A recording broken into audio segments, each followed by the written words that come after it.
high-scoring defense. I mean, you don't like to look in the past, right? Maybe UNC last year felt like, hey, it was a lost season. But was it? Like, this team grew up. I mean, this is still one of the youngest teams in the country, but they've learned how to win on the offensive defensive end, and they're blowing past expectation. Here is Andrew McAdory after Duke wins the opening faceoff. UNC jumped. Brady Wambach, the faceoff man for the Heels, might be a first-team All-American, but Duke neutralized him in the first meeting in Durham. The Blue Devils, it's a midfield-oriented team, 19 in black. Ben Johnston had the game winner in overtime last week against Virginia. Well, that shot is too high. Liam Kirschus in goal for North Carolina. Michael Gianfrancaro, a captain, a Princeton transfer. He stood on his head in the fourth quarter in Carolina's win at Duke. Now McAdory, guarded by Prohashka. Kirschus, who has yo-yoed between attack and midfield this season, a five-star freshman. And that shot finds the back of the net. Tomas Delgado getting the start on the first midfield. Matt, his trademark is that outside hammer. Hey, look, it seems to be the right call by Coach Danowski. Delgado played great last week against the Cavaliers. And right here, you can see why they inserted him into the starting lineup. Just a quick release, right? Gianfrancaro never saw that release. Deception, the most important part of an effective shooter. The sooner a goalie can get a read on your stick, see the release point, the more likely they are to react, and clearly there, Gianfrancaro never saw Delgado's release as he puts the Blue Devils up 1-0. Entering the game, North Carolina with an RPI of 6.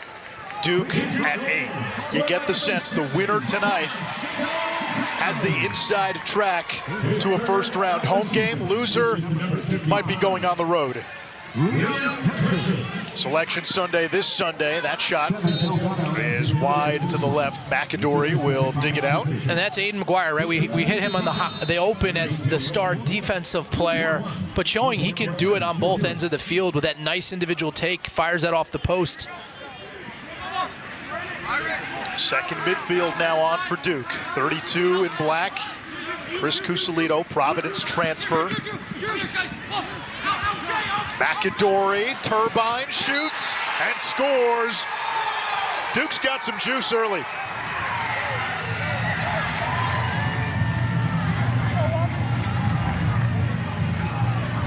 Duke 2 for 2 on the offensive end. McAdory in his last ACC tournament as a Blue Devil with the nice fake shot spin and the left-handed release. Just perfect footwork. And again, it just speaks to, like, you don't need to be the hardest shooter. It's his offhand, but it was in and out of his stick. It was fluid. Gianfrancaro not able to get a read on it. Duke 2 for 2 so far in their shots. Andrew McAdory, a potential first-round pick in the PLL draft later this month. Engelke and Wambach to do battle at the face-off X. Wambach wins it for UNC. First possession for the Tar Heels. Now, what was impressive in UNC's win against Duke, Duffy and Petramala were banged up in that game. There was concern they might not even play. They're nursing injuries. They don't practice a whole lot. That was a game where the supporting cast, the ensemble for UNC really stepped up and delivered. In goal for Duke, Patrick Jamison, the sophomore, 57% in 4 conference games. Caden Harshbarger feeding James Matt. This Duke defense with Henry Bard and Charlie Johnson, number 27, gave Carolina all sorts of trouble a few weeks ago. Harshbarger, a freshman, can shoot on the run. His pass inside is knocked away. Rolling toward midfield, Salucci tries to shovel it back. I thought he might get called for over and back. I think it was a Duke deflection that knocked it over, so it took the over and back out of play. But here comes Aiden McGuire in transition. McGuire, and a save by Gianfrancaro, his first.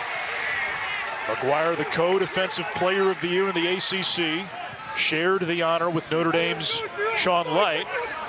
Ryan Levy slipping.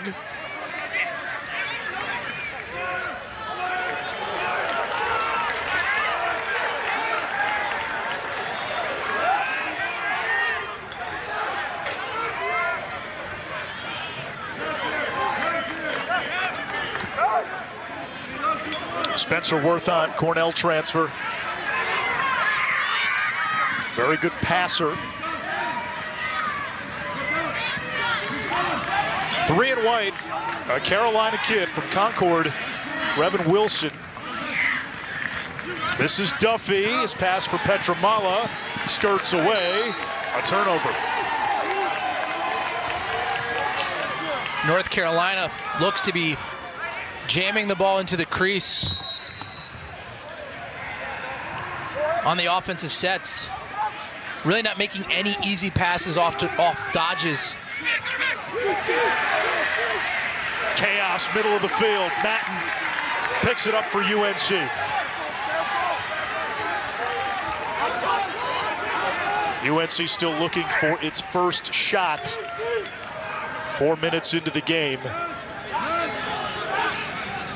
One of the things that stood out in the first meeting, Matt, it took Duke a long time to get into its offense. A lot of 6-on-6 sets, and you alluded to it. John Danowski wants to play faster. First midfield, Harshbarger, Suchek, a couple of freshmen, and this is Ty English. We saw his brother Sam for Syracuse earlier. Harshbarger feeding the crease. Matten. Charlie Johnson gave him the business. Menendez gets it back to Jamison, able to draw the flag. Duke with a free possession.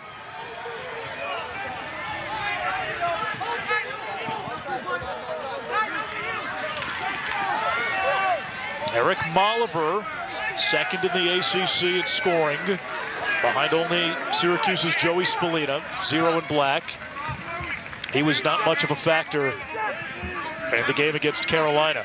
In fact, Duke's attack in that game, only 4 shots, 1 goal. There comes Delgado, 1 goal already after a couple in the Virginia game last week. Has 3 goals all season. Here comes Johnston. Spins it back. Max Sloat, shot on the run. 3-zip Duke.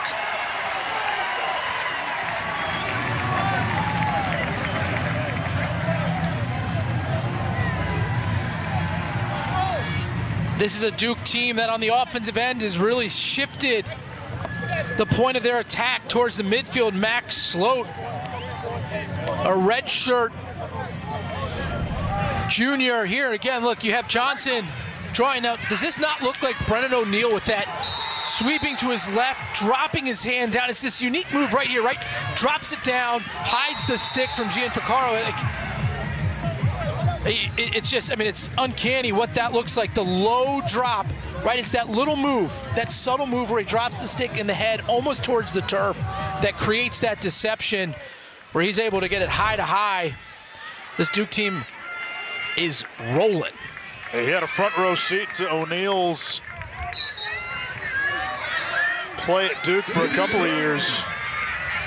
Wambach getting tangled up with Engelke. And Duke able to win a face-off. Blue Devils shooting 3 of 6 early on. Tar Heels 0 for 1. And there's just a little something different about Duke's offense right now. There's a rhythm. They're getting into their offense quicker. I really like this midfield line, right? All have the same amount of eligibility left. Right, we talked about Brennan O'Neill. We can see him there on the bench. He's got to be a proud alumnus. Former Tewaaraton Award winner, #1 pick in the PLL draft last year. That's a hard shot blocked, loose in front.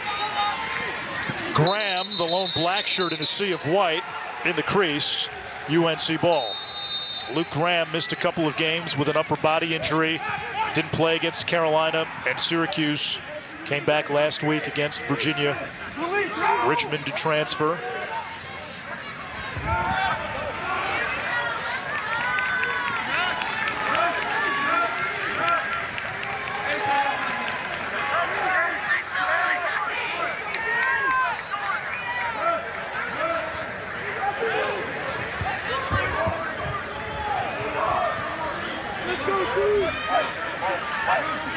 Spencer Wertheim wheels to goal line extended.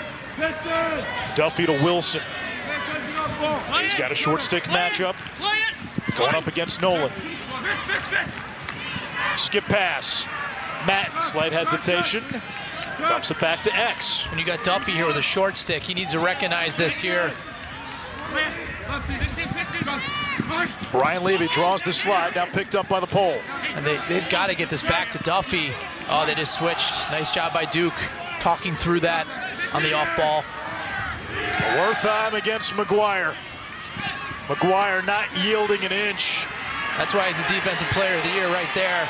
Carolina's gonna have a shot clock violation, and Wertheim dumps it into the corner, and look at the Duke bench, they are jazzed. Spencer Wertheim kind of tapped out there. He said, I had enough. I gave it my all against Aiden McGuire, just showing the athlete that he is. McGuire will do that to you. And right here, UNC in a 10-man ride, the net's open. Joe Bresci said he wanted to ride more against Duke.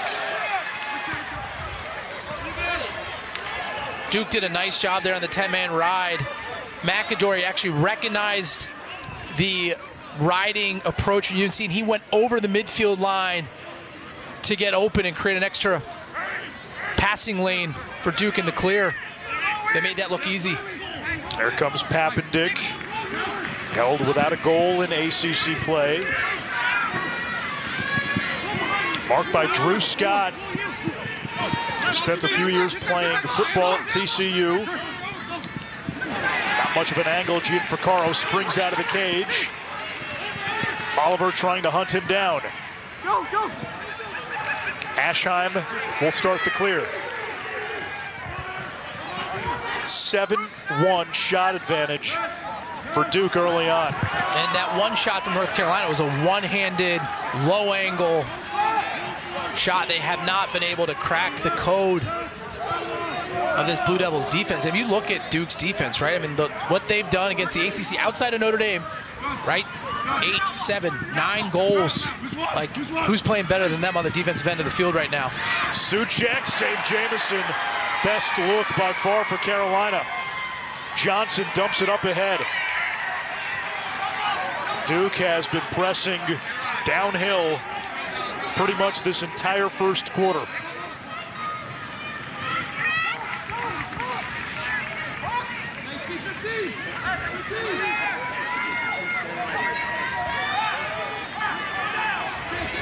First midfield for Duke.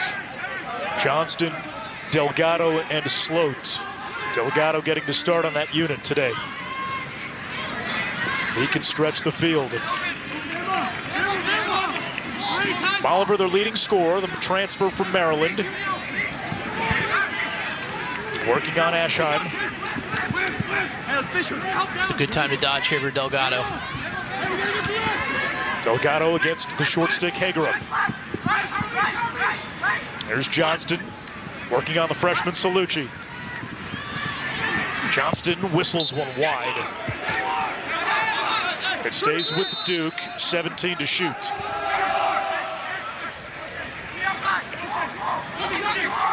Delgado from the outside, his second, 4-0. It's been all Duke. All Duke here on both sides of the field as they take a 4-0 lead. Jamison in the cage here with the point blank stop inside. Gets Duke another possession, and then miscommunication by the Tar Heels on defense, and Delgado makes him pay with his second of the game.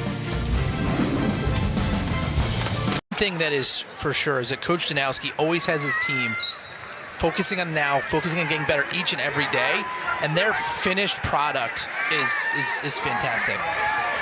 Well, what's different in this game on the UNC sideline is the lack of energy. They're not picking up the ground ball, and Joe Bresci made a really good point, the head coach for UNC, on the offensive end. They're not dodging with conviction, so they're dodging to pass instead of dodge to score, and you draw the slide, then you can kick it adjacent or skip the pass. They got to have more movement on offense when they get the ball. Yeah, it looks like UNC standing still offensively. They're not making the extra pass, right? Like they're trying to throw the home run. They're not dodging and drawing attention and moving the ball through X and attacking the backside. It looks like it's, hey, like let's just try to get the easy way out here and get easy points.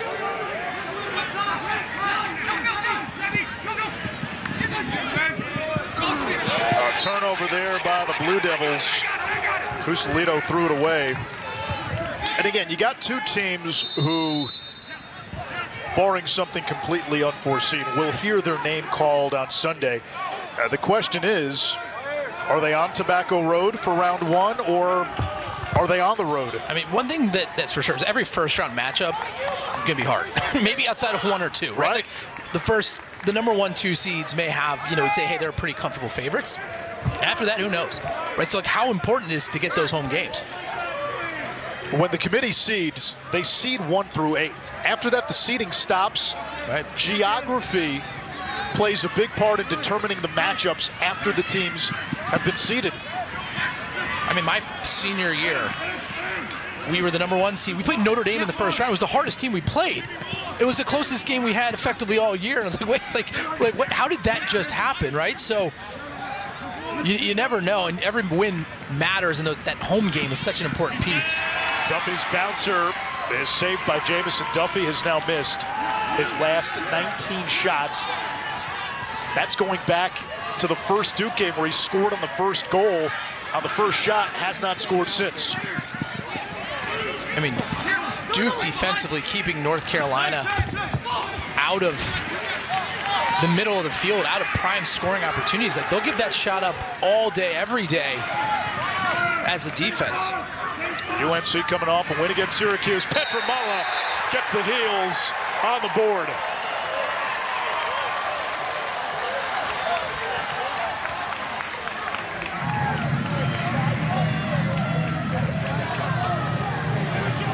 Dom Petramala with his 44th goal of the season.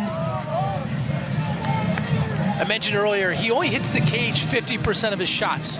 But if he hits it, it goes in almost the majority of the time. And right here, this goal where you're struggling to create offense, pick it up and push in transition as they cause the turnover. And then Duffy with the big skip, and then just like, oh, you know what, casual low to high, flick of the wrist. Near side high, Coach Bresci fired up as Carolina gets on the board, really with their first legit scoring opportunity of the evening. 44th goal of the season for Petramala. That is now the 8th highest total in a single season in UNC history. School record 50 by Luke Goldstock within reach. If Carolina gets a few more games. Here comes Wambach. Last time out against Syracuse, Petramala scored 6 goals. He started 0 for 9, ended up taking 20 shots, and Joe Bresci told us at 0 for 9, his message to Dom Petramala was simple: keep shooting. Look, it's the shooter's mentality, right? It's not about what you missed, it's about the next one. And again, when you have the talent and the release that he does, yeah, I mean, I'm okay with him keep firing away. The only lefty on the field that's got a harder release is not suited up for Duke tonight. That's Brennan O'Neill, who played last year. Low shot, another save by Jamison. Seeing it well early, Matt.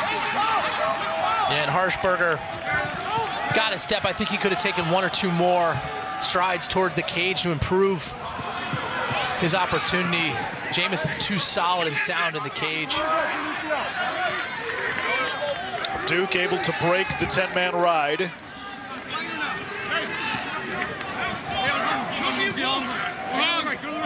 Kirschus at X, picked up by English.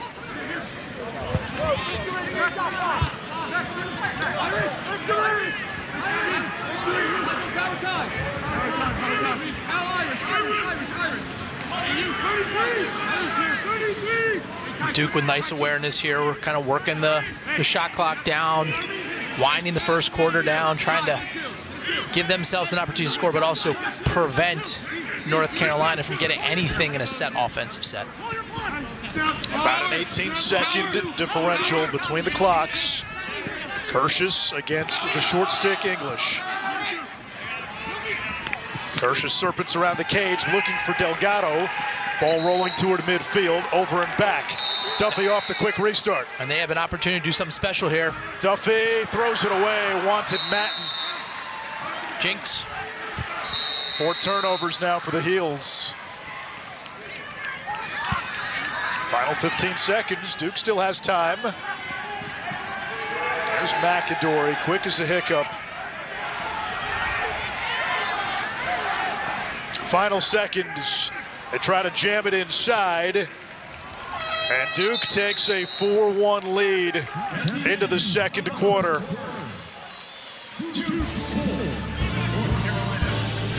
Duke up 4-1.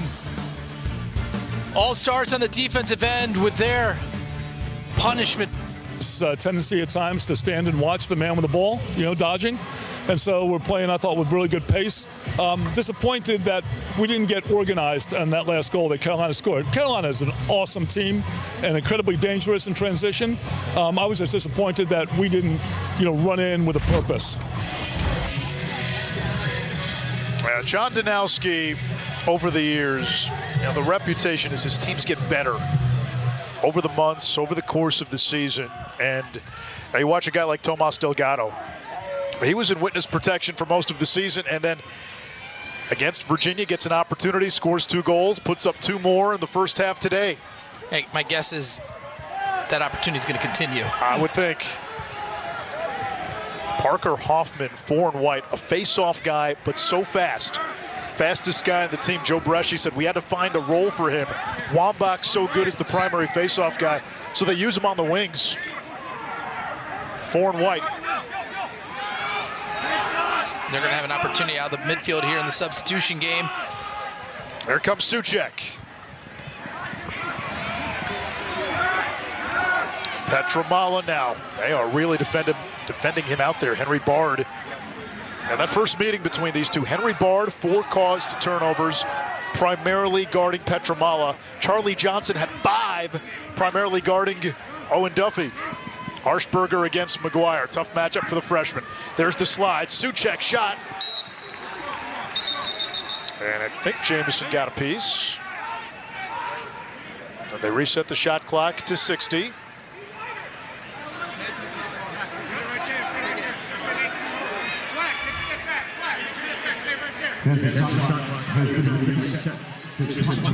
Oh, he did not get a piece, so no shot clock reset.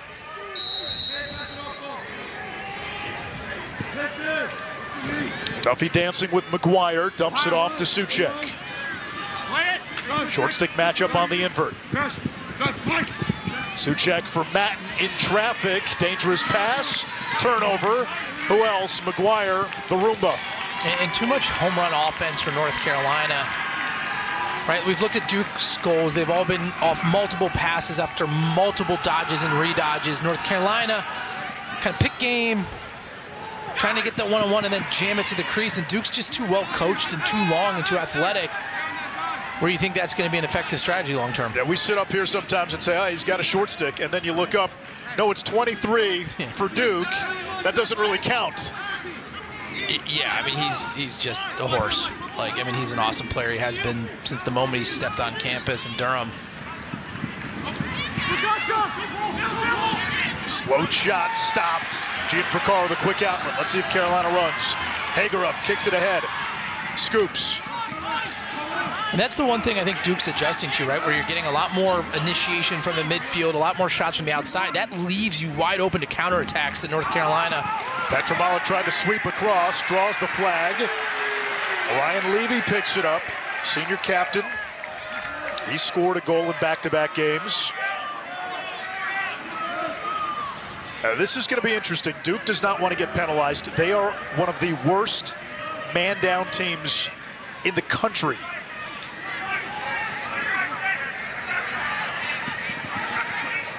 It's interesting how that works, right? Like one of the best defenses in the country, but one of the worst man down when you have a good goalie,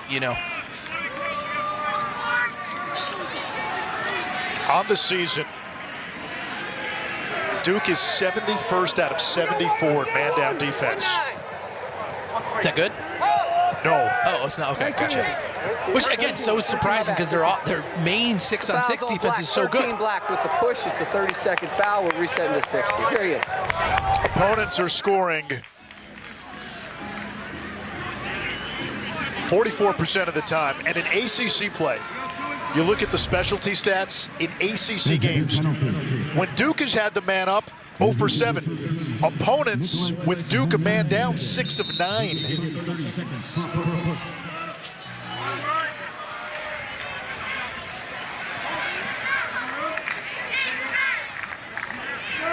Duffy orchestrates from up top.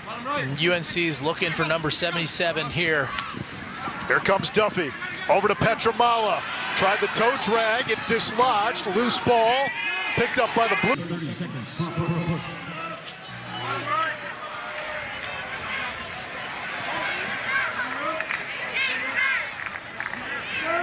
Duffy orchestrates from up top.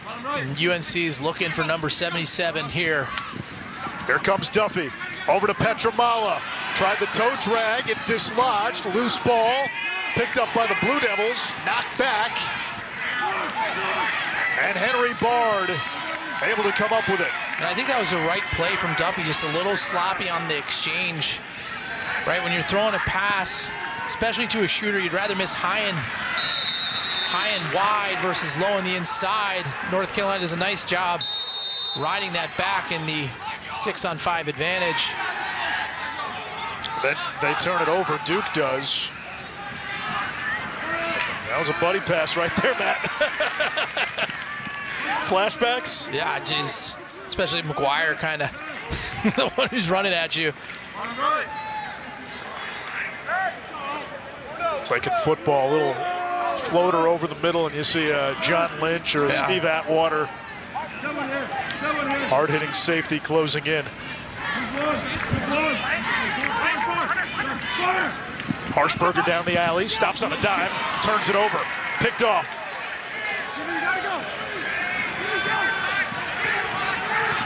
.44 in black, that's Wilson. He'll play with a short stick and a long ball. Krause, doorstep, shot, save.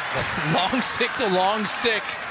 I mean, the skill of the players in today's game is off the charts, right? You have a long stick, throwing it to another long stick on the crease, generating a high-quality scoring opportunity. I mean, that's just filthy. Matt Christmas had the shot. He's got 7 goals this season. That's what that position has become, right? LSM these days is more about offense, seemingly. Look, I think it's consideration, right? Like, what's more important to your team? Like the chaos you can create in the middle of the field and push and transition? Or is it like, hey, I'm a really good one-on-one defender? Ideally both, but like, it's not a certainty that you take the defensive person and put him on the field right away. There's Wertheim. Picked up by Gray, who's pretty good short stick in his own right. Now Duffy. That one's poked loose. Charlie Johnson was in there, another turnover. Charlie Johnson spent the last 2 years guarding Brennan O'Neill in practice. First-year starter, and he has played at an All-American level. In the first matchup, Owen Duffy, Don Petramala kind of bottled up. It was the secondary type players that made an impact for North Carolina. I think that's kind of going to have to repeat itself right now. I mean, if you look at the matchups, Duke looks pretty comfortable on the 6-on-6 and going to be very slow to slide. Well, UNC so far, more turnovers than shots. Not the recipe to be successful in this matchup. Oliver, skip pass, too much mustard. It goes back to UNC. Winner of this game gets Syracuse in the ACC Championship Sunday. There's O'Berry, Harvard transfer, been a big part of that rope unit. It is worth noting there is no automatic qualifier for the ACC champion. But what this tournament has been in the past, and you've played in it, Matt, oftentimes the ACC tournament was an RPI boost for the teams involved, and often it felt like a dress rehearsal for championship weekend. Yeah, look, it for sure, you know, the ACC, for the most part, has kind of been the it conference in college lacrosse. I mean, yes, the Big Ten has made an impact. The Ivy's had its years, but the ACC has been the league with the most threats to win the national championship year in, year out. Multiple flags, and Carolina with another man up.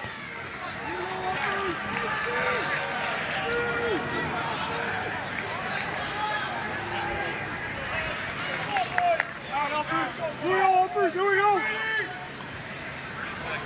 Resetting to 60. Here you go. Yes, sir.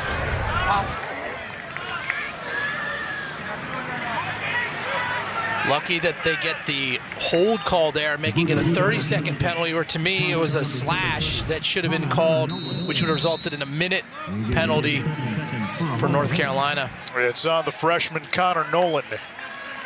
And I like what Duke's doing here. They're really extending out, making North Carolina burn some clock. Levy for Harshberger, sloppy play. Over and back. So missed opportunity, that's a man up. You don't even get a shot. 9 turnovers for the Heels. Duke's had its struggles on the man down unit all year, but today, again, some of that North Carolina being a little sloppy, but credit them for kind of bringing a different look, extending out, creating a little chaos, disrupting North Carolina in their flow and rhythm. Delgado's got 2 of the Duke 4. 7 in black. Against Drew Scott. There's a feed, shot, and it trickles in. Ben Johnston off the body of Gianfrancaro, who's upset with himself. And that is the first tally of this second quarter. And if you look at Duke, right, all year it's been Sloat and Johnson. But Delgado, to me, has got the most explosive first step. And right here, the nice feed to Johnson. Understand about the bigger picture, going beyond the sport, being in the community. Joe Bresci, in his past, has suffered incredible loss. Lost his son at a young age. They play a scrimmage every year against Ohio State to honor his son. They hand out an MVP award at the end of that game.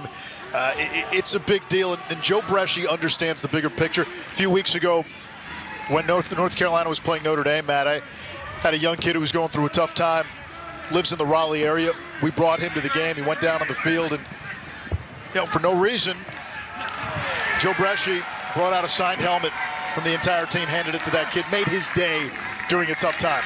Yeah, I mean, credit to Coach Bresci, and look, if you're a person choosing a school and a program to go to, like, you got to look what's more important than lacrosse. It's learning how to give back. It's learning to make an impact, and Coach Bresci has really instilled that in his unit and his team.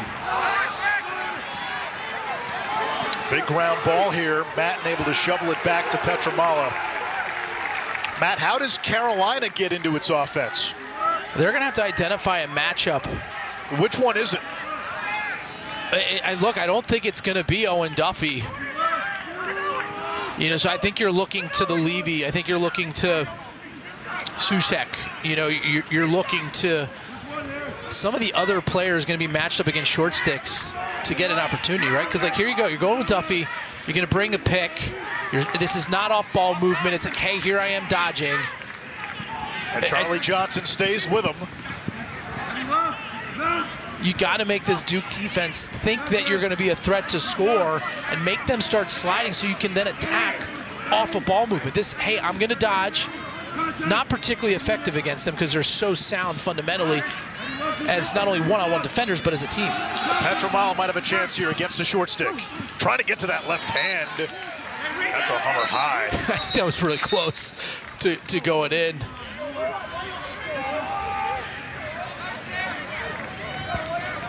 We get a timeout, 6:05 to go second quarter. The Tar Heels, 9 turnovers, 7 shots. Only 1 goal has been scored in the second quarter. That was Ben Johnston off of a Tomas Delgado feed. Winner gets Syracuse, who beat Notre Dame earlier today. So the win for Syracuse likely brings a calm to Central New York in terms of the Orange and their chances on Selection Sunday. You would think they're safely in now. The loss for Notre Dame could mean the difference between a first-round home game and going on the road. 4 through 8 right now with the seeds, that feels very fluid. Yeah, look, I mean, you really don't know who that's going to be, right? And so much of it is, the RPI that you have. And coming in today, we have Maryland, obviously, in a very, very good position. Princeton, Cornell, right? Like the top teams in the Ivy.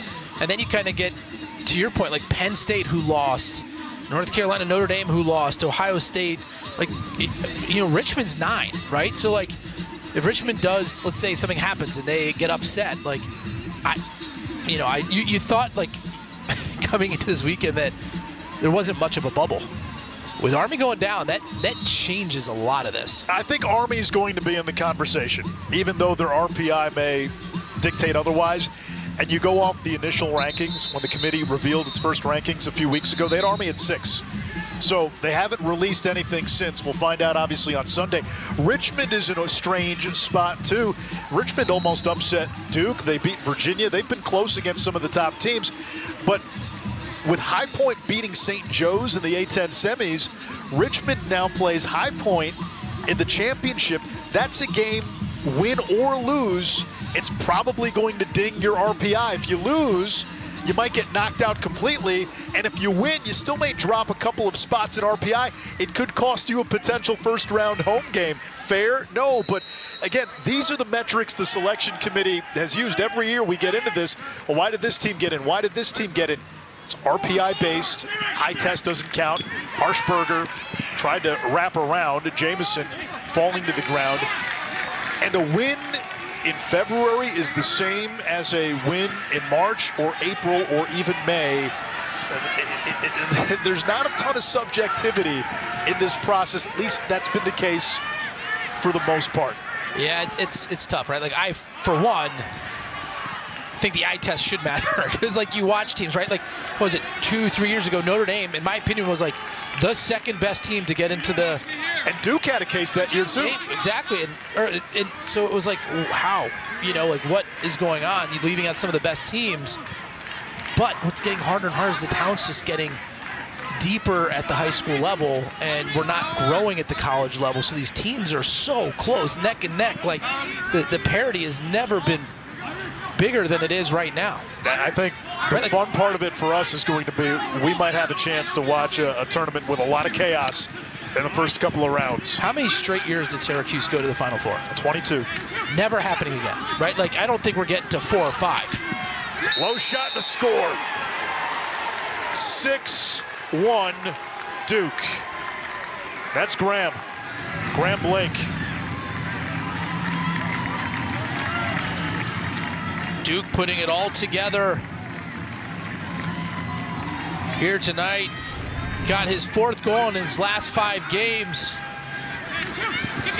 And again, just like, look at the difference in Duke's offense versus North Carolina. Duke's offense, they're all dodging off a ball movement, right? Like, North Carolina is extending out to meet Blake, and then he's able to run by you.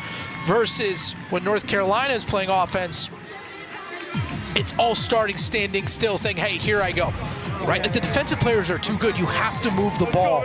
You have to change sides of attack. And right now, Duke is doing that. North Carolina is not. Meanwhile, Duke has made face-offs a muck, and they win another one. Engelke matched up well with Wambach in the first meeting. And Duke has held its own at the face-off X today. They've won 5 of 9. Wambach came into the game statistically as the top face-off man in the ACC. Johnston, that time miscommunication. I don't think McGuire was ready for it. Yeah, the other thing, Matt, the first meeting, most of what Duke tried to do offensively was in the 6-on-6. It took them a long time to get into their offense, playing with more pace and crispness in this first half. It's kind of funny what comes in and out of favor, right? Like, a couple years ago, Virginia was, very keen on, causing chaos in the ride, but also then offensively, like, causing chaos in the substitution game. right? And now Virginia's still trying that, and it's not working, right? Like you're better off getting to 6-on-6 and starting offense early than you are doing the opposite. Joe Bresci named ACC Coach of the Year for the 4th time this past season. Now, this was a Carolina team in 2021 with Chris Gray. They got to championship weekend, and then it's been 3 lean years in a row by UNC standards.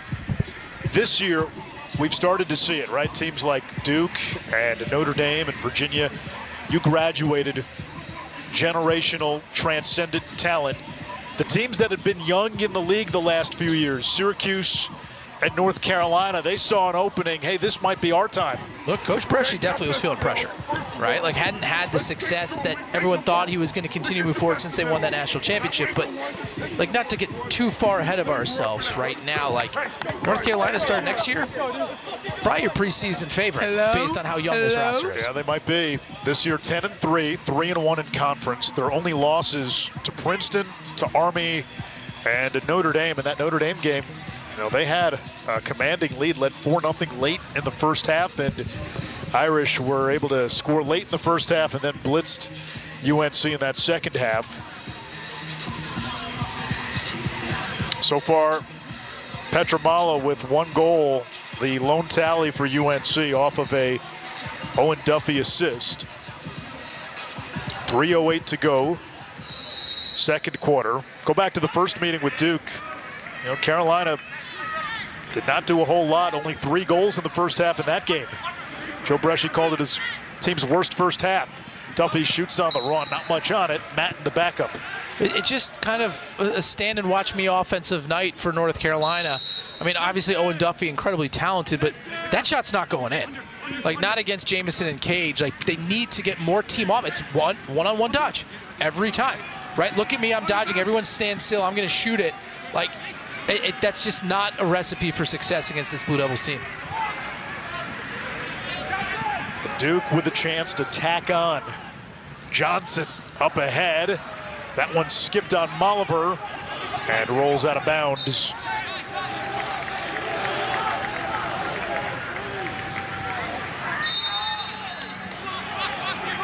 Couple sloppy turnovers for Duke. They have North Carolina on the ropes here. Right, like if they get those extra possessions, put a couple more on the boards, right, with your defense down 7-1, 8-1, North Carolina is going to start thinking, like, how do we do this? How can we overcome such a big deficit? The last 4 games, Duke's defense, they gave up 7 to Boston U, 8 in a loss to Carolina. They gave up 7 to Syracuse and 9 to Virginia. 4 straight opponents they've held below 10. Wertheim. And boy, Duke's defense has been ferocious. Now a flag. That's a tough penalty. Look, it's going to be on Menendez.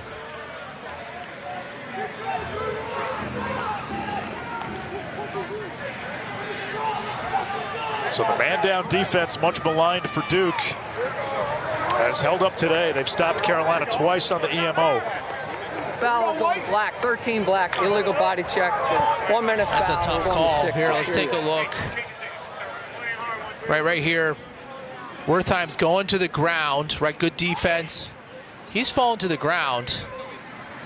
I guess he has his hands up there by his head spread, but that's just a tough position for him to be in. Like, kind of fell into his arms. Menendez, the number 2 recruit coming out of high school behind Notre Dame's Matthew Jeffrey. Jeffrey was the ACC Freshman of the Year. Living in Chicago, it's nice to see big-time recruits in the ACC from the Chicagoland area. They tried to thread it. The ball was tipped. It comes to Jamison. Now, right now, Carolina's a mess. At least offensively. Jamison, 10-man ride. Johnston gets it across with time to spare.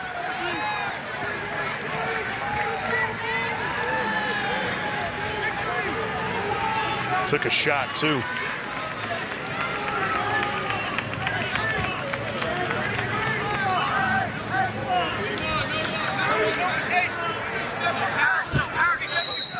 Timeout, Duke.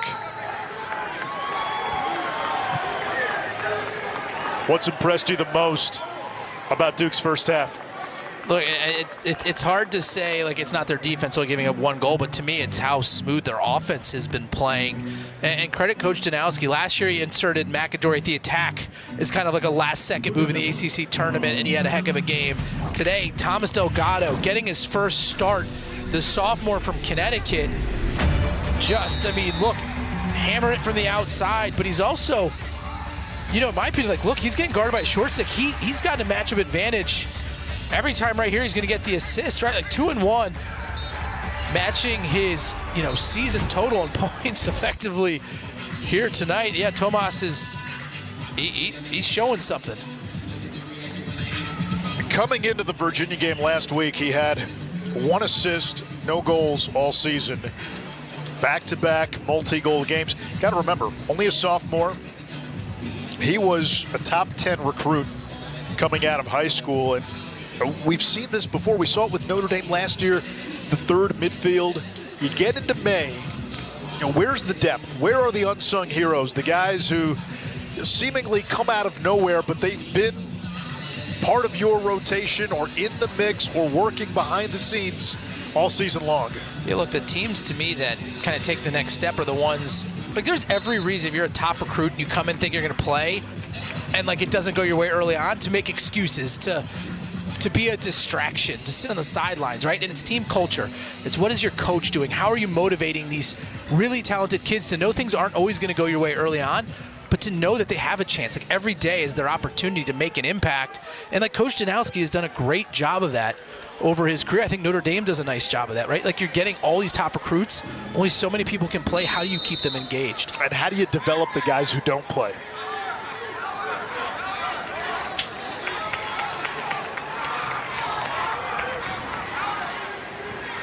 Halftime coming up. Justin Walters, Jules Henningberg standing by. They'll recap everything in lacrosse, including game 1 between Syracuse and Notre Dame.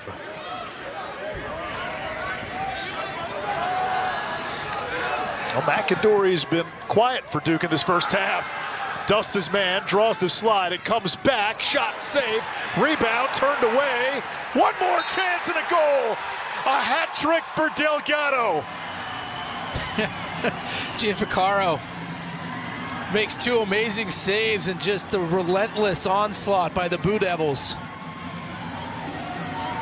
Tomas Delgado with his first career hat trick in his first career start. 3rd time's the charm. Not only for his hat trick, but right here the shots that Gianfrancaro's facing. Save number 1, save number 2, and then Delgado gets the loose ball, keeps moving his feet. Duke came to play.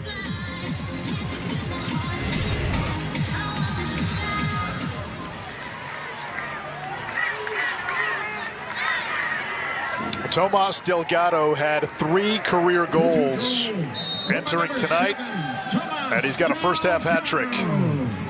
There's Duffy, final seconds. Puts it toward Cage, and Matt missed. 1 second left. Duke domination in the opening half. After falling short against UNC 8-7 in Durham. Tomas Delgado, career game in the first half, 3 goals and an assist. Wambach against Cal Girard, and Girard jumped. Let's check in with Dana. Well, you guys were talking about Duke doing all the little things. UNC did not do that in the first half. It wasn't the first to the ground ball. It wasn't winning the 50-50s. And Joe Bresci spoke to me at halftime. He said, we need more energy, and offensively, we need the midfield to initiate more. Dodge to score. It can't just be the attackman. Yeah, again, to me, it's like just stalling in the transition game. Now, again, 55 seconds, 50 seconds when they start their offense. First half, they kind of started with Owen Duffy on the 2-man pick game, and they didn't have a lot of success. I think it's going to be the short stick matchups, right? Like, here comes Duffy, hesitates, missed the cage. Go figure, that was their 13th shot last week. Carolina put up 59 shots on Syracuse. Yeah, look, I mean, in the first matchup, if you watch that game, Syracuse was either initiating with Leo Johnson or with Leo or with English. Whoever had the short sit matchup. Like North Carolina needs more of that. Right in this possession, you're seeing a little bit of that. Well, there's Wertheim initiating. Petramala, he wanted to shoot. Bard was on him. 25 on the shot clock. Petramala 77 in white. 44 goals on the season. Tops in the ACC. 6 shy of Luke Goldstock's single-season Tar Heels record. Johnson knocks that away from Duffy. McGuire turbos across the midline. And look, there's certain matchups as an attackman you don't like. McGuire shoots. High, too high. It's got some English on it. Battle of the Blues. And it comes to Duke. Wilson. Big 50-50 ground ball. That kind of sums up the game, doesn't it? Yeah, again, right there, massive scrum. Duke just a little bigger, a little faster tonight. But going back to like Owen Duffy, like he can't get a step in that matchup. And so they need to attack somewhere else, or they should not be going after Charlie Johnson. And McAdory was dancing with Wertheim. Finally, Salucci came over on the switch. Delgado, the man of the hour, playing with confidence. Hat trick today. Dumps it back to X, feet in front. Mulliver slam dunk. 8-1 Duke.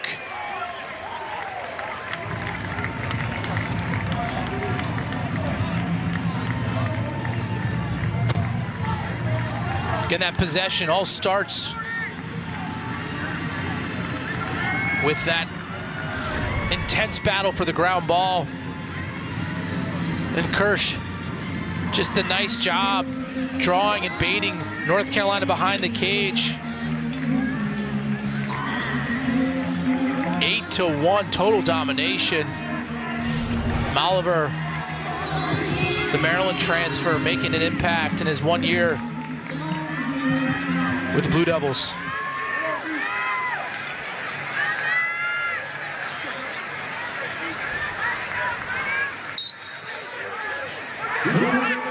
Engelke, the face-off. Dumps it to the wing. Quick shot, high. Now, if you go in the vault, 2013 ACC tournament semifinal, Duke and Carolina, Matt, I don't know if you remember this game. UNC, with the great attack line of Bitter, Sankey, and Holman, had a 9-goal lead in the third quarter against Duke. Blue Devils go on an 11-1 run. Take the lead with about 6 minutes to go. Graham Blake makes it 9-1 here. So you're saying that North Carolina has to give up 2 more? Well, listen, Carolina falls behind as Duke goes on this massive run. Eventually, UNC wins the game 18-17. Marcus Holman scored the game winner. But the way this game has played out, there are no signs of a Carolina comeback. Graham Blake now with a couple of goals, and Duke, they've got Carolina like a marionette with a clipped string right now. Yeah, they're not sure what to do, both offensively and defensively. Duke just has all the answers, and again, if you can sense energy, you can feel energy, and right now, I mean, it's not even close to what you can see on the Blue Devils sideline versus the Tar Heels. It's amazing how quickly things can turn. Think about where Duke was a few weeks ago after they lost to UNC. There was a legitimate concern that Duke might miss the tournament. Now here we are, they're up 9-1, looking at a potential spot in the ACC championship game and looking at a first-round home game.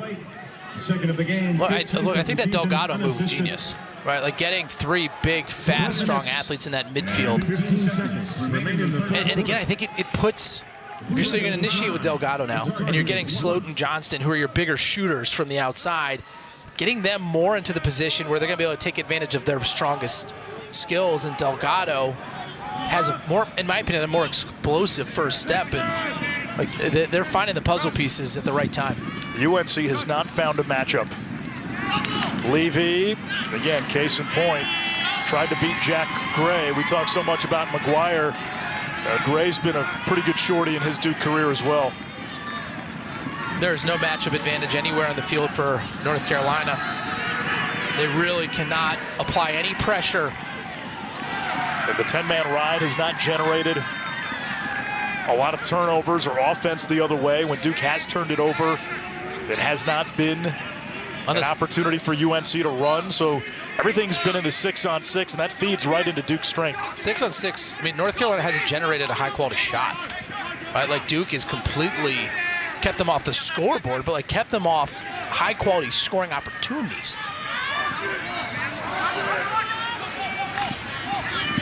McAdory, he's been quiet today. Now Delgado.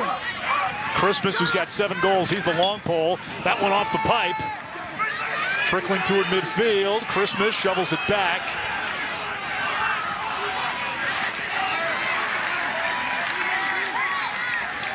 Blue Devils quicker to everything. And that's a reset to 80, so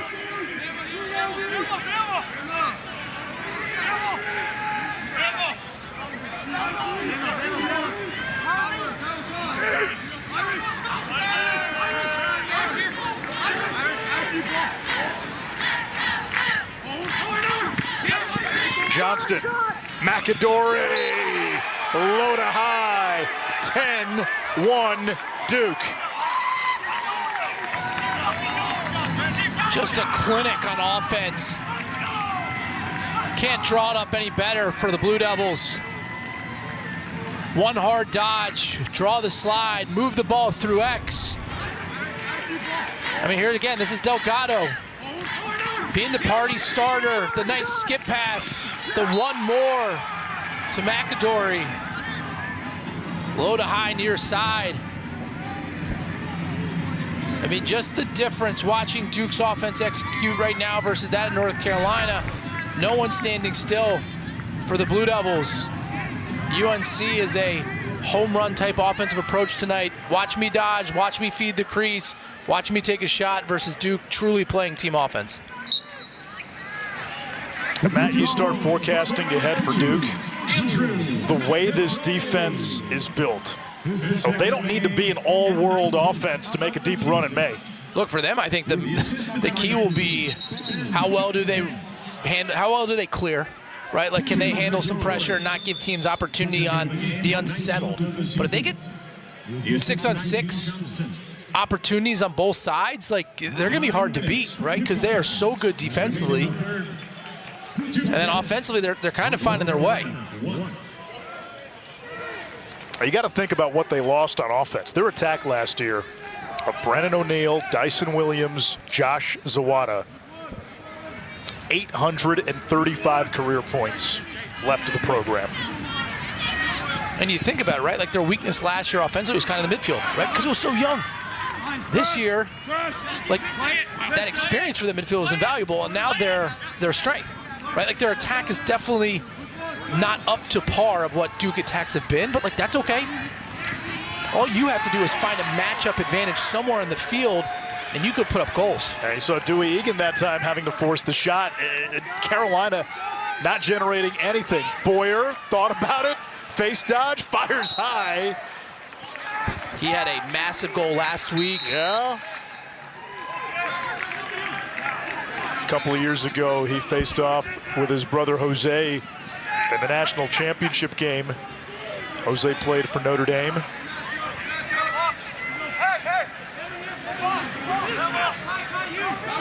It made Paul Carcaterra very happy. All the Boyers are from Yorktown, his hometown. Cusalito. Papendick. Another one for Duke. Runaway train. And Duke just doing such a nice job catching every pass with their feet moving, right? Like, they're already running through North Carolina's defensemen at the moment of the catch, right? 11-1, and Duke just putting it on the Tar Heels. And right there, Papendick catching with his Coach Danowski, right? Like, you ask people, like, how's it going, right? And you get lip service, oh, it's great, I'm doing well. And you're like, do I believe you're doing that? Coach Danowski, like, how are you doing? He's like, Matt, today's the best day of my life. Like, kids are getting better. Like, God, I believe it.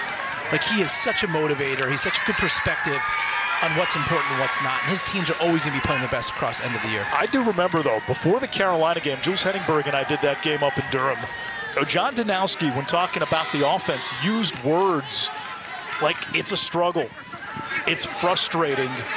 But again, you're talking about the guy who's won more games at this level than anyone else. He's banked 3 national championships. There was a time not too long ago where Duke playing on championship weekend was the surest bet in all of lacrosse. He knows something about the process and the journey of a season.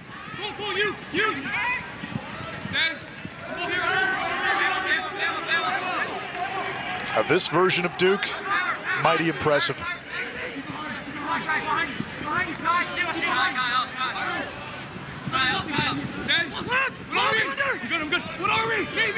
Kershus out to Johnston.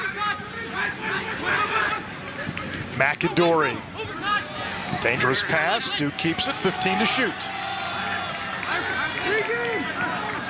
Duke has scored on 11 of its 26 shots. McAdory to the wing. Howitzer from Sloat.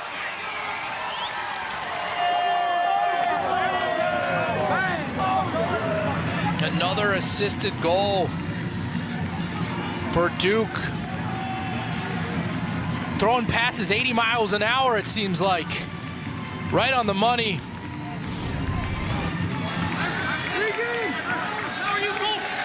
Again, right there, Johnson draws the slide. McAdory zips the catchable pass over to Sloat.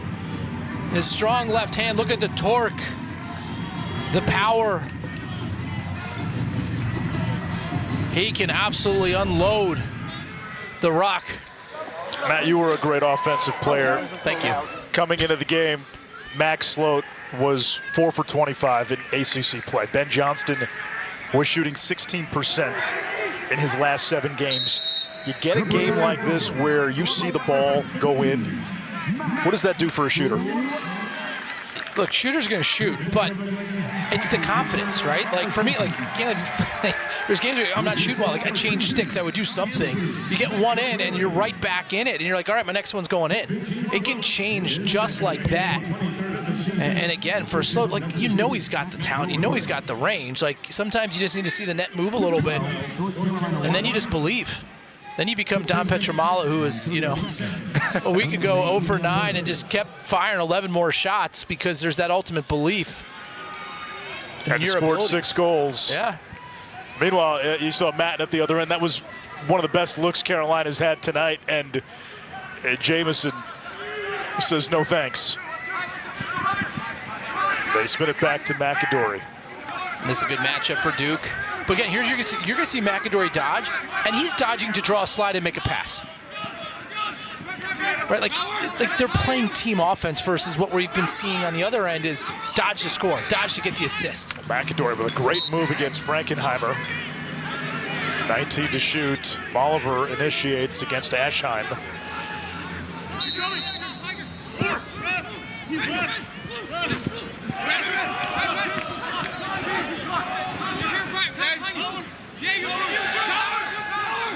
Shot clock inside of 10.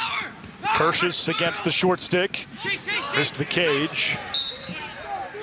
It's UNC ball. 5.5 to go. So here we are. 5:35 to go in the third quarter. And a Carolina team averaging more than 13 goals per game.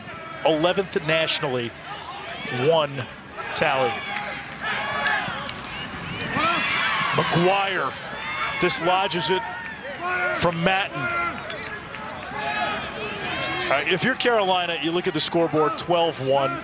You're probably not winning this game. So what do you want to accomplish over the next 20 minutes here in Charlotte? Just little things, right? Like, can you win a quarter? Right? Can you get your momentum back? Can you get your belief back? I mean, look, to them, like, number one, like, let's keep your guys healthy, right? Like, Duffy and Petramala a little banged up. But you need these players to find their belief and their confidence again, not your marquee guys. Duke continues to take lunch money. They have caused 6 turnovers. Carolina's turned it over a dozen times. Well, that might be part of the equation for Joe Bresci if it's something to consider. You get into the fourth quarter, do you think about resting some of your guys, especially guys like Duffy and Petramalo who've been banged up? I don't know if you do it yet, but it should be in your thought process in the not too distant future. Look, I don't think you want to bring in the mindset of, hey, we're giving up, right? But I do think health is so darn important down the stretch.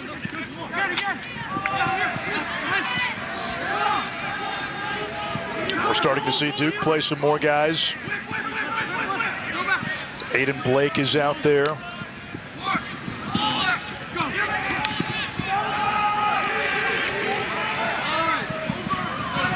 Duke turns it over.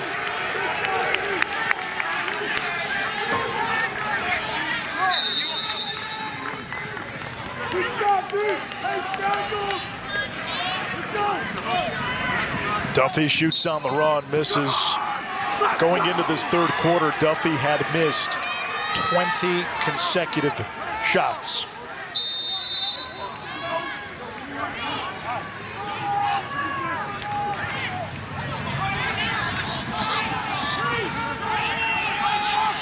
.320 to go.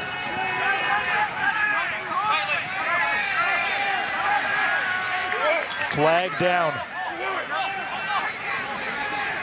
John Danowski puts the hands up, slow it down.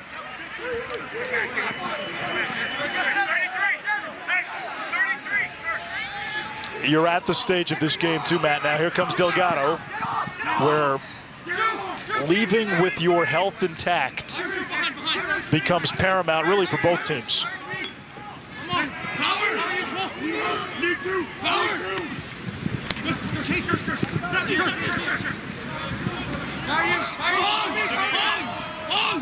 Hangman.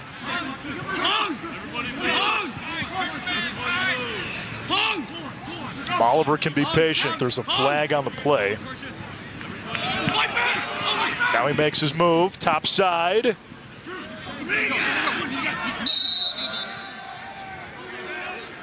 Gianfaccaro's getting a lot of heat, a lot of pressure. I'm not sure he's seeing the ball great right tonight. Fouls on White, 77 White with the slash. 1 minute, reset to 60. Hans Wittelsberger, one of the esteemed officials in college lacrosse, does the PLL as well. You got it, all right?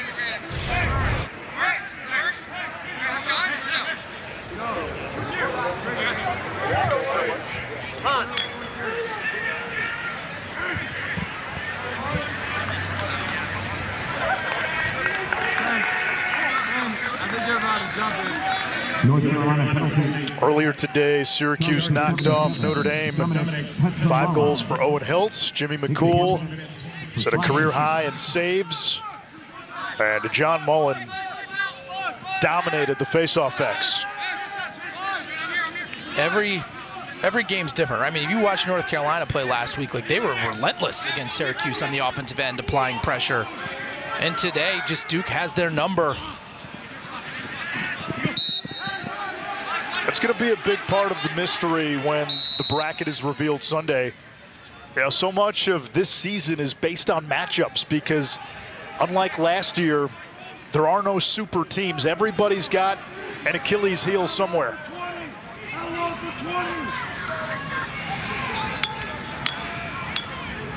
The sport of lacrosse, so much was made of, you know, the generational draft class for the PLL. Big reason why we were talking about 2 senior classes last year. Yeah. Yeah, the COVID year, and now this season, we've talked about it on the air before. Half the guys playing college lacrosse right now missed at least a year, some more, of development in high school. Plus an exodus of 2 senior classes. Yeah, you're graduating a lot of bigger, older, athletic players. And so you have a lot of new faces, and to your point, like you missed some critical years with some of the younger players. As Ty English gets North Carolina its 2nd goal. Now I love his game. Look, he came to North Carolina. They were a little light on the deep midfield So he did it all for them. He was on wings of faceoffs, D-midi, and this year they felt better about depth there. It's like, hey, Ty, we're gonna tap you in the shoulder to be the leader in our first midfield. A nice job getting his hands free. Carolina went more than 31 minutes between goals. I mean, to me, it feels like they went that long without a high-quality scoring opportunity, right? If you really think about it, like up until that shot, like, was there a better-than-average shot that they took? They had one. It was the Matten shot on the doorstep that Jamison stonewalled, and that was it.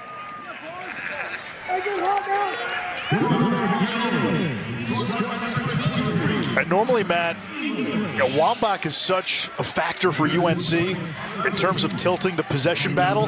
Not today. Yeah, look, and again, I mean, he's battling there. Face-offs are relatively close, but, you know, they've won 9-8, right? So that's not up to his normal dominance, but... And so maybe here, right, like Ty English seems to be the one who's generating some offense, able to win some matches, but now look, again, Duke just switches it up.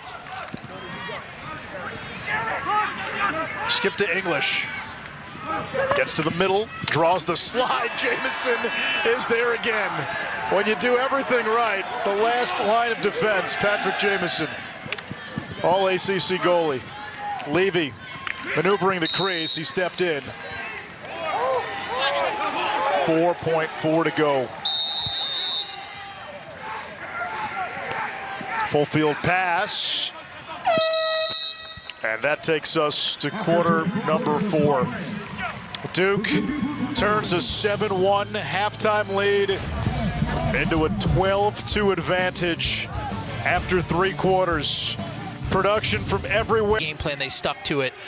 They identified the matchups with Leo and with English to kind of create that one-on-one advantage and then do what they do best off ball. Great shooters, great finishers.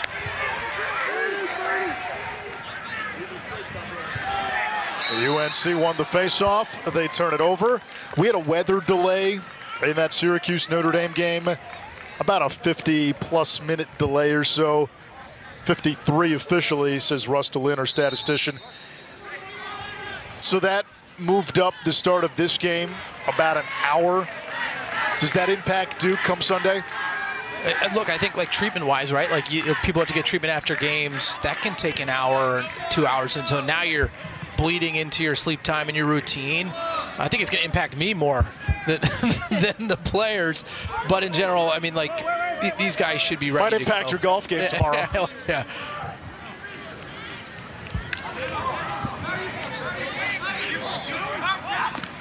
Delgado had a first-half hat trick, getting the start at midfield today.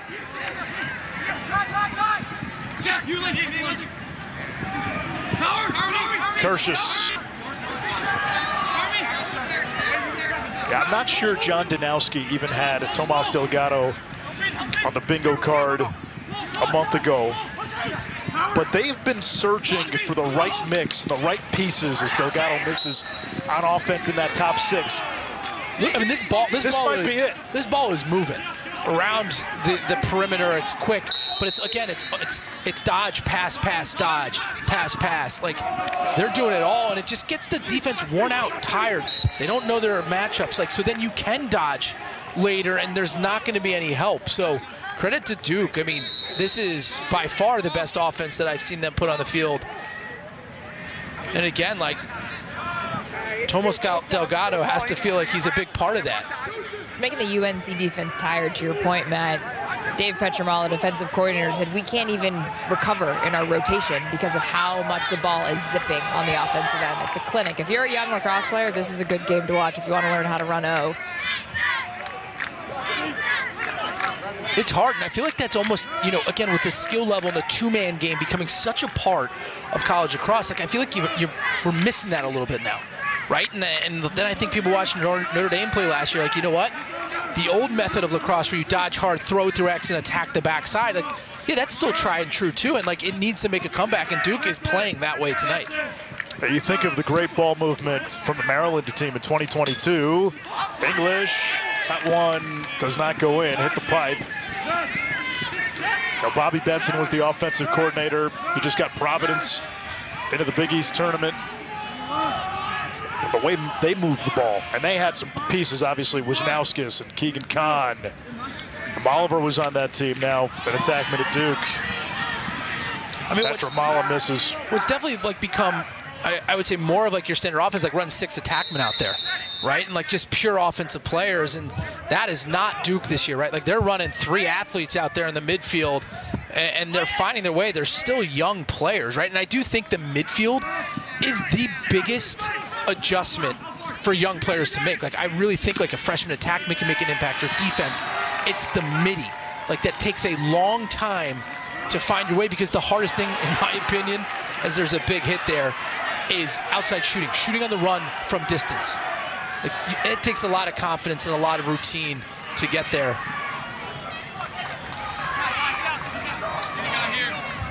There's a Duke player shaking up. English with a big hit on Jake Wilson, 44 in black.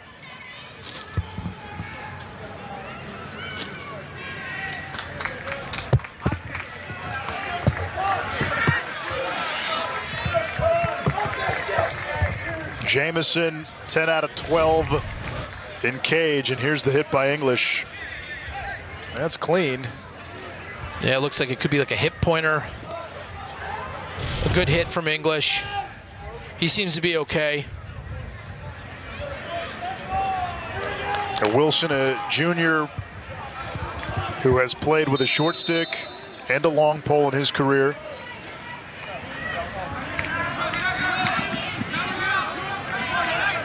McAdory was a first-team All-American last year. How about this shake and sizzle? Papendick back to McAdory.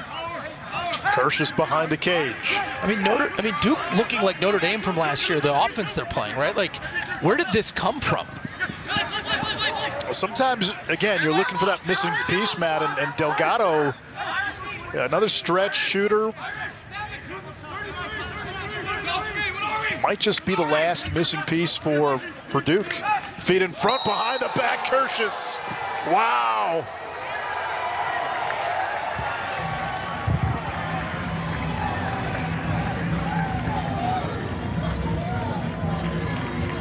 Kershus, the freshman.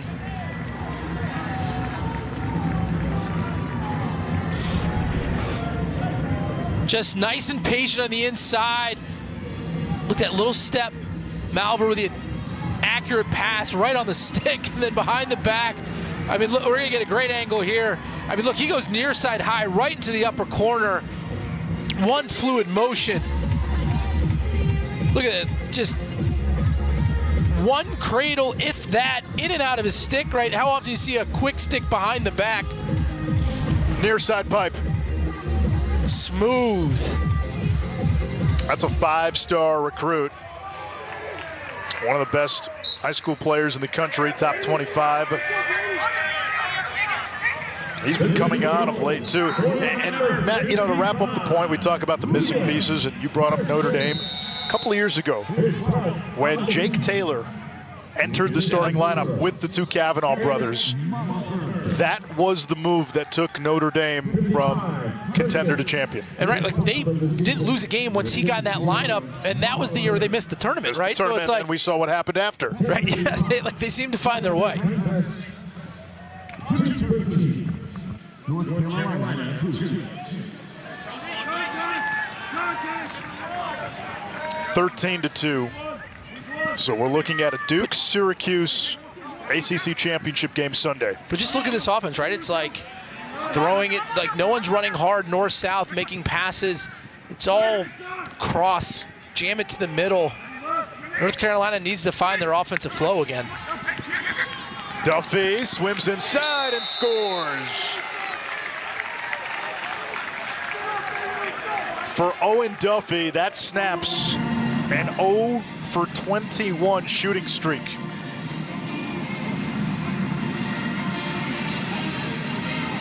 Scoreless in his last 2 games.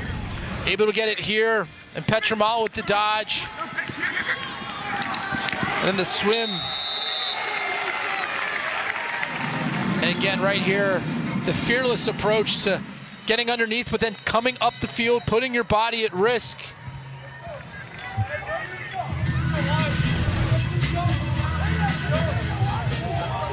In this rivalry, the largest margin of victory for Duke since 2005, 17-6, a win in 2008. That was an 11-goal win, leading by 10 now. Matt, give me your first snapshot on a Duke-Syracuse championship game on Sunday. Look, I think they were both impressive today. I just think what Duke has put on the field has been as good a game as I've seen all season, right? Like defensively, how strong they've been. Again, against Syracuse, I don't think Duke's going to feel the need to slide early or really kind of go after any of Syracuse's Dodgers. I think they can be patient, and for them, since they're such a good team defense, I think it's going to be really hard for Syracuse to make an impact on the offensive end of that game. Syracuse only scored 7 in an 11-7 Duke win a couple of weeks ago. Orange really struggled to clear the ball in that game. Skip pass. Akadori.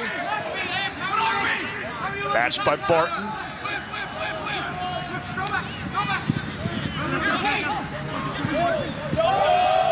There's Liam McClain. Shot clock at 10. Aiden Blake, crease feed. Molliver sneaks it in there. And what you're seeing too from Duke, right? It's like, all right, so they moved Delgado to the first midfield. And like maybe the pieces fit better in the second midfield now. Like, I mean, where is this coming from? Right, Blake having an impact in this game. Good ball movement again.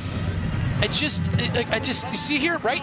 Now North Carolina slides, and now the passing lane opens up for the people on the most dangerous parts in the field. And like again, like Duke has done a nice job. I think UNC maybe sliding a bit early in some of these matchups, right? Like I would kind of say, hey, beat me on the run.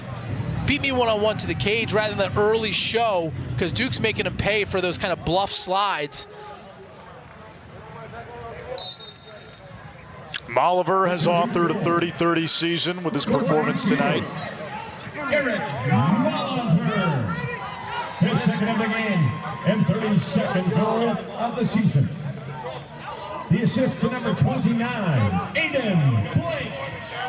There is an interesting development with the latest RPI rankings, courtesy of our friends at lacrossereference.com. They update RPI in real time. With the outcome of the first game today, Syracuse jumps all the way to RPI 6.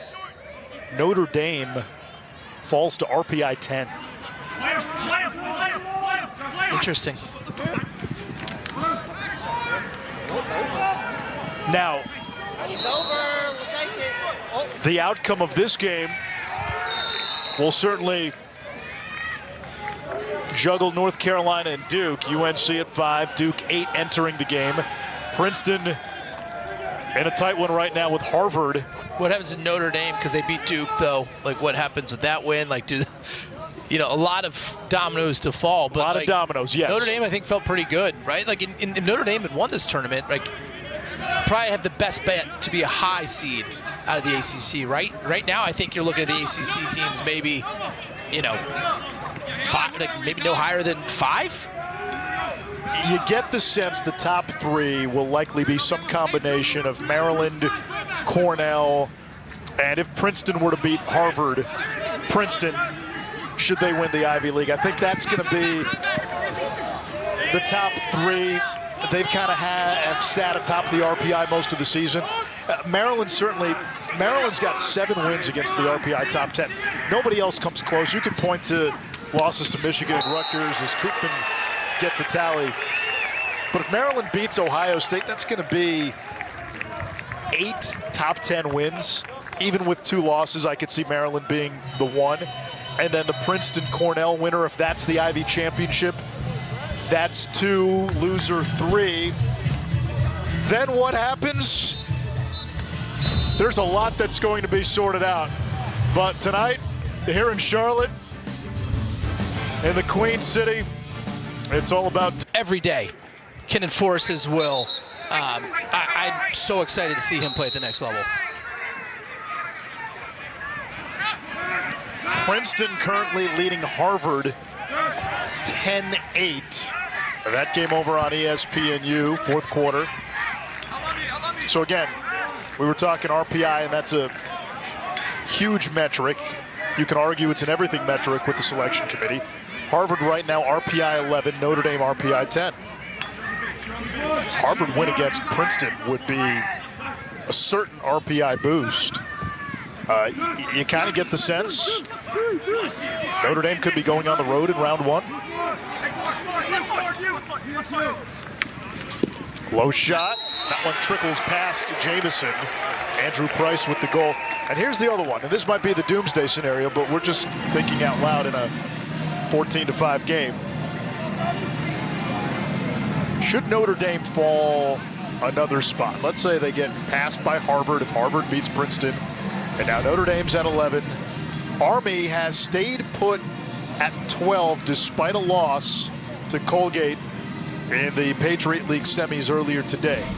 And Notre Dame at 11, Army at 12. Again, you want to avoid being in that final conversation. Yeah, I mean right now, right? Like as it is now, Notre Dame, Harvard, Army, 10, 11, 12. For 2 spots. For 2 spots, right? And again, like coming in this game, I was like, oh no, like Notre Dame doesn't worry about that. But now where they've dropped, like they're gonna be uncomfortable. But what's interesting is Wambach shoots it too high.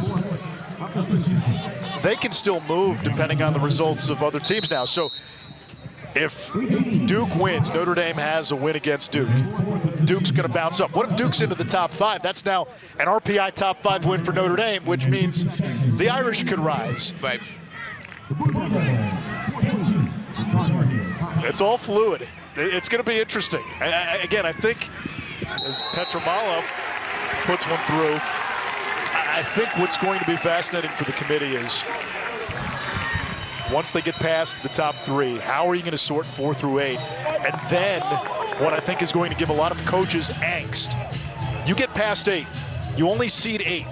Then geography determines the matchup. So, for example, let's say Richmond wins the A10. You get Notre Dame, Ohio. Well, if you're Duke or Carolina, and let's say you're hosting a first-round game, you may get Richmond in round 1, right? Who wants to play Richmond in round 1? Richmond almost beat Duke. Think about Ohio State, Notre Dame, in like it's a first-round game. Imagine getting Notre Dame coming to your place in round 1. Right, like Ohio State could win the Big Ten and get Notre Dame in round 1 because of geography. Right, like maybe you lose. Like I don't know what you do. 14-6, Duke on top of North Carolina.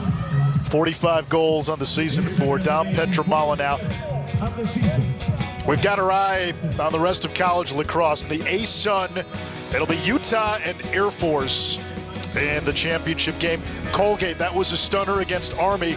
BU held off Lafayette. Lafayette's been an impressive story. This was a nothing program a few years ago. They get to the Patriot League semi.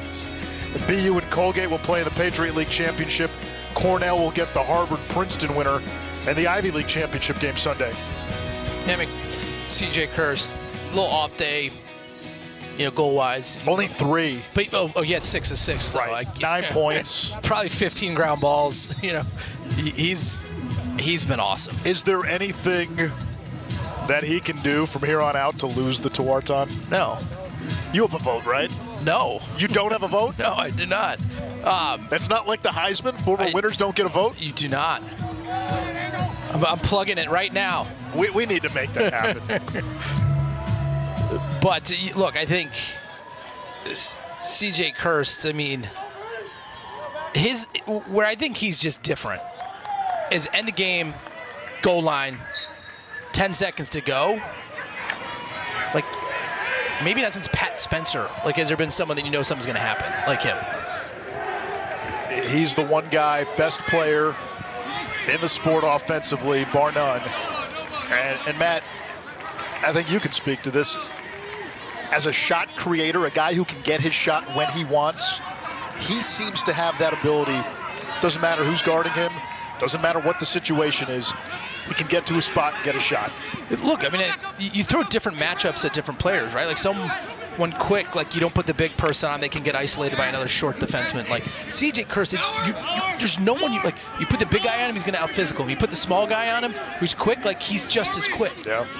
Like there is no matchup that you can find against him where you're like, you know what, we're going to keep him off the score sheet. And he's surrounded by a pretty good supporting cast. Back out, Todd. I'm here. I'm going this way. Cool. Let me here. Cool. Oliver's shot, that one's saved. Here comes Carolina, down by 8, 4.5 to go.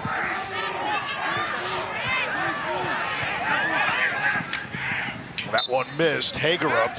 You said it earlier. What does Carolina want to do before they get out of Charlotte? They're not going to win the game. You want to find some positive because your next game is survival.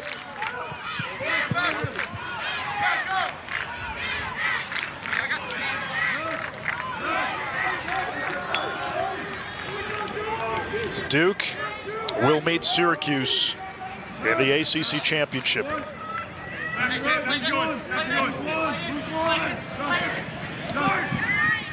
the early days of Syracuse's foray into the ACC, there were some pretty thrilling finishes between Syracuse and Duke in the ACC tournament. Yeah, it's going to be a fun matchup. I think both teams played probably their best games today.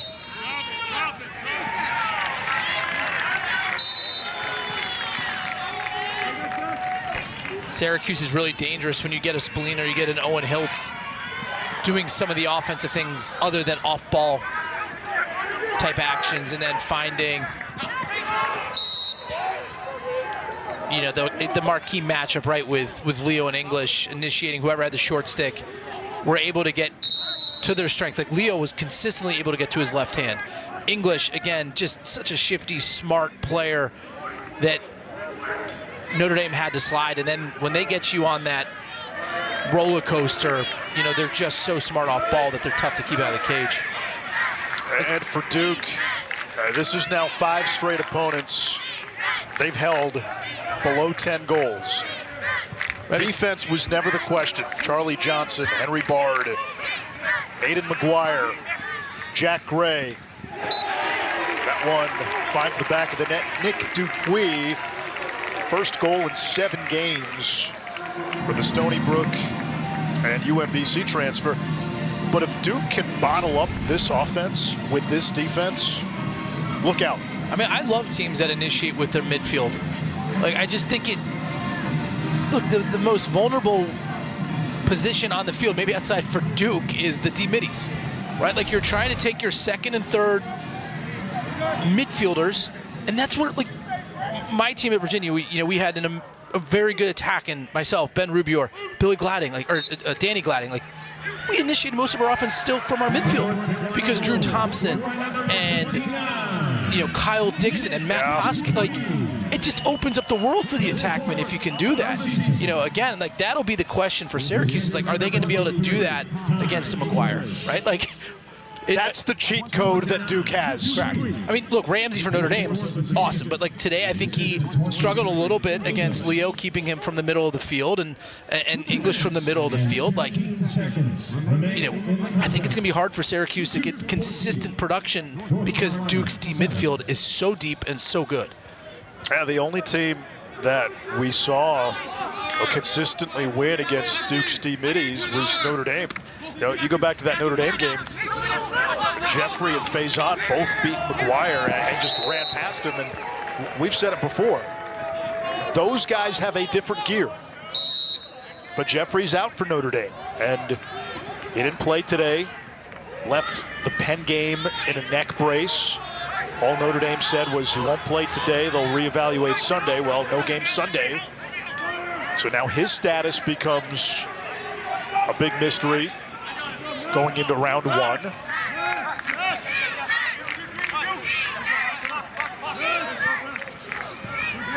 And again, Duke here still running, McGuire out like, hey, 14-7 with a minute, like, not worth it, in my opinion, right? Like, put him on the sideline, put him on the bench. Wilson from nearby Concord.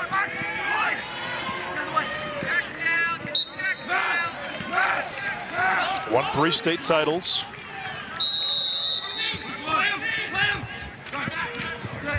Wertheim gives it up.